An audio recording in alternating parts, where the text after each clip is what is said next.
I'd like to show you how to make wave samples for the Ensoniq Mirage and how to get them to loop properly.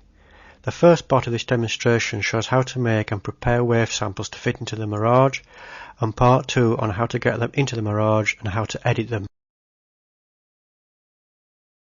Here is our sound. In this example it is a simple sine wave. We need to make this wave fit these vertical markers which represent page markers of the Mirage's memory. As you can see, the two don't fit. We have to make them fit.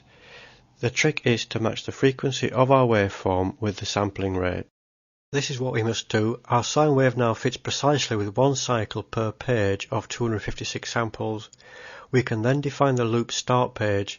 The Mirage likes even page numbers, and this is the necessary one page per cycle for the loop. So that is basically how we need to prepare a wave sample. There are two ways to generate a wave sample, either by synthesis or by sampling a real sound. In this first example, I'm going to use Kool-Aid 96 to generate a waveform. I'm going to create a template for my waveforms. It's going to be 32 kHz, mono, and 8-bit. Let's start by generating a simple sine wave. We start with a fundamental of 125 Hz, set those to 0, the duration needs to be 0.144 seconds to give the right sample length. Let's have the sine wave obviously. We set the fundamental to 100%, we aren't going to use any of the harmonics so we set all those to 0, and then we set the maximum output to 0 dB. And this is what Kool-Aid will generate, a nice sine wave. If you look at the important things, we've got 32 kHz sampling rate, 8-bit, it's mono. The important thing here, we've got 4608 samples, that's the length of the entire wave. If we now zoom into the end of the wave sample, this is the important thing. This is at the page break, which is 4096. That's a crucial thing. This represents a loop wave, and this is just going to be trash. If we just take a closer look at that loop page again, it's going to start on 4096, which is good, and the length of the wave is actually 256 samples, which again is perfect. Set the base frequency 125 Hz, set those to 0, get the duration, get the type of waveform, let's create some harmonics in there, get the maximum output, and away we go. Let's check that waveform, let's check some figures here, yep, that looks correct, and 4608, that's correct.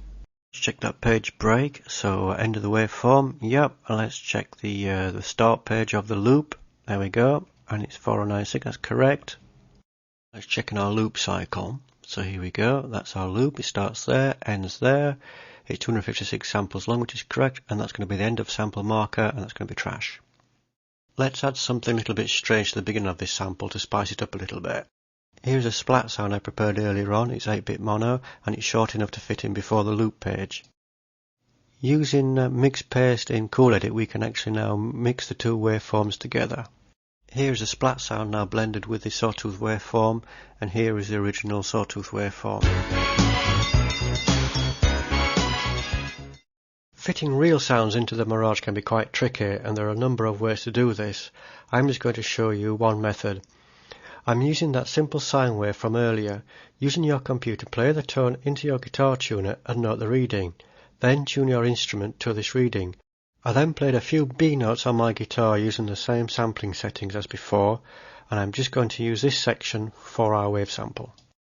The important thing to note is I'm using 8192 samples for the main sound, then add 256 for the loop and another 256 to finish the wave off.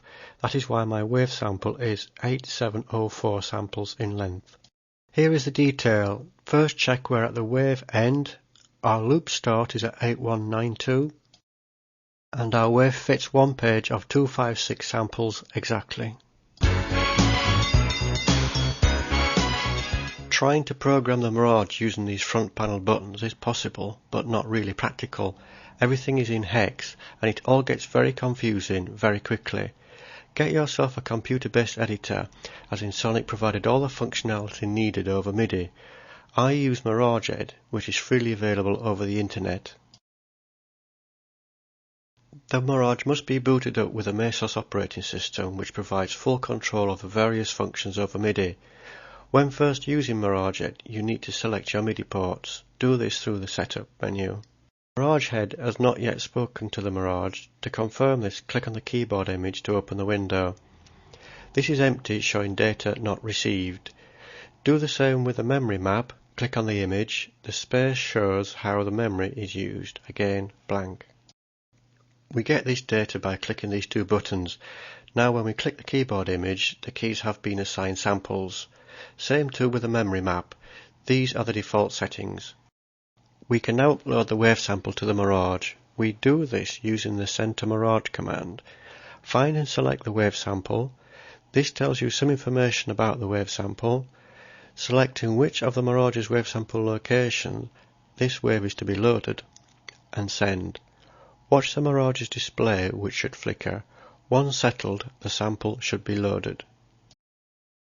Set the wave sample end page to 2.2 and check the loop switch, which also makes the end page setting happen. Always uncheck the loop switch before uploading wave samples. Set the loop start page to 20 hex, which is our 8192 samples, and with the loop end find setting at FF gives us the 256 samples in our loop. Hopefully now, job done. Click the refresh button just to make sure all current values are correct.